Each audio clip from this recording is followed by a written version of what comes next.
नमस्कार मंडळी, आज मी बनवतोय माझ्या बाप्पासाठी ओरिओचे मोदक। तर चला रेसिपी बघूया।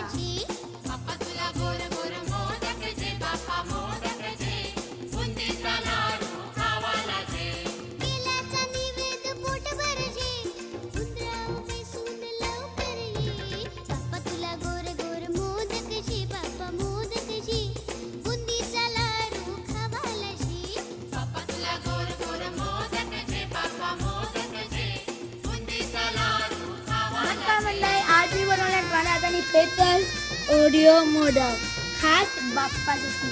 तर बाप्पा पण खूप आणि आमच्या गावातली लहान मुलं पण खूप। गणपती बाप्पा मोरया, जय भवानी जय शिवाजी। व्हिडिओ आवडला लाईक करा, शेअर करा, सबस्क्राइब करा आणि मोदक खायला येतात आहे ना, ते व्हिडिओ बघतात सबस्क्राइब तर करतच नाहीये राव। मी येऊ का तुमच्याकडे सबस्क्राइब करायला?